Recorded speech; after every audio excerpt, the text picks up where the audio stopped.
Shake, Rattle and Roll, Mano Po, Pido Dida, Sister Stella L, mga pelikulang pumatok at tumabok sa takilya.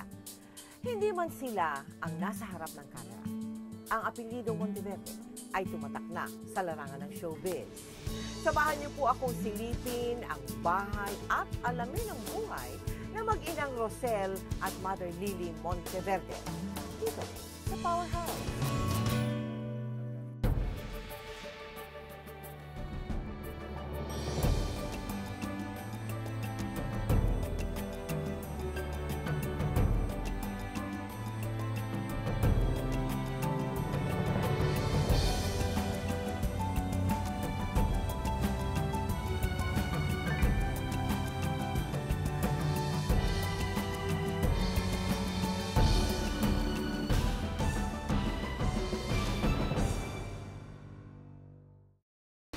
Kung ano ang ngayon, yun ay dahil sa akin. Ako ang Diyos mo. Wala akong plano makipagkompetensya. Blockbuster ang tawag sa mga pelikulang tumabok sa takilya. Sino Diyos? Asawa din ako ni Elton. Ito na! Ito na yun! At dito sa Pilipinas, karamihan daw ng mga pelikulang tinangkilik ng manonood, likha ng film outfit na maituturing na haligi ng show business. Ang Regal Films. Dekada 60 nang magsimulang mag-produce ng pelikula ang Regal Films. At ang nasa likod ng tagumpay ng mga pelikulang ito ay ang producer ng film outfit ng Regal, sina Mother Lily Monteverde.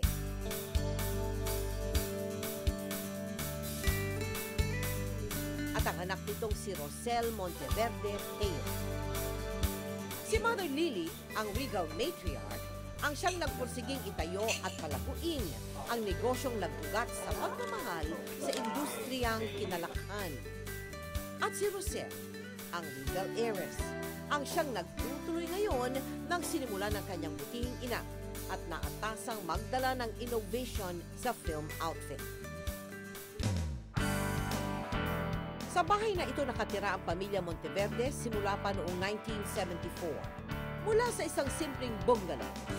Sino ang mag-aakalang dumaan na ito sa 3 major renovations at 3 magkakaibang arkitekto? Hi, Rosel! Thank you! Salamat sa pagtanggap mo sa amin. Of course, Thank you so much. Tingnan mo naman, kapapasok pa lang talaga. Merong grand... Who plays in the baby girl? My mother plays the Lupang Totoo Hinirang. talaga? Yan ang morning niya, therapy. What do you mean she does every morning? Lupang Hinirang dito? At saka other music na naalala. Pagpasok pa lang ng bahay, isang magaan at maaliwalas na pakiramdam agad ang sasalubong sa mga bisitang dadala. Ang mga decor at ornaments galing pa ng iba't ibang bansa.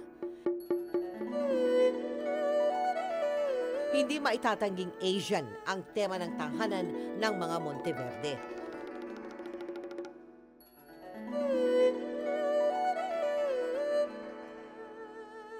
Kanino yung architecture? Kanino yung design? My mom and I, we work together in a lot of things, not only in the business, but also here in the household. The whole idea of the house, the look, architecture and all is hers. Ang interiors? Siya din.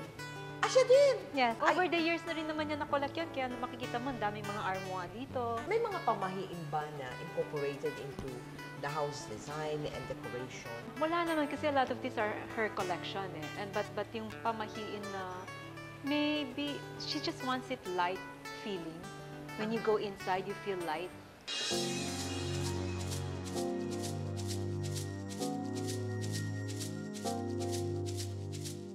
Sa laki at lawak ng floor area ng kanilang bahay, kinailangan ng 10 chandelier upang mailawan ang buong bahay.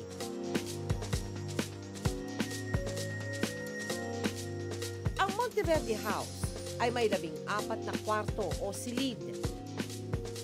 Bakit ganun kalaki? Kasi mother likes this idea of talagang extended family. So she wants everyone to stay here with her. Lahat ng anak ni mother nandito? Yeah, family ng mga anak. The whole family ng mga anak. Asawa So her- ng mga anak, nandito din. Mga apo niya, lahat nakatira dito. Kaya mo? Wow! Is that you? It's Mother Lily? Yeah.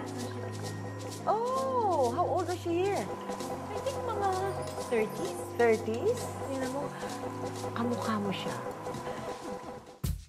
Hindi man gawa ng mga kilalang Pilipino master ang kanyang portrait, likha naman ito ng Sagmit Advertising, ang pinakasikat na handmade billboard maker noong dekada 80.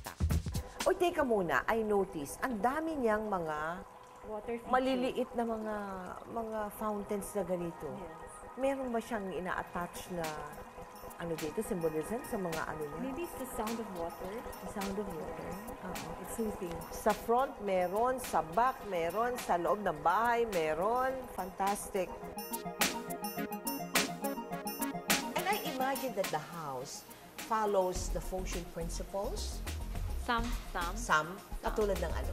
Actually, the basic, the second renovation was done because there's one feng shui master that told her you have to move your staircase, the whole staircase. So it used to be here. So here. Diretso dito. Paakyat. Ito Oo. paakyat. Ito mismo, ha? So yeah, this Okay. left corner. And then, sabi, i-move.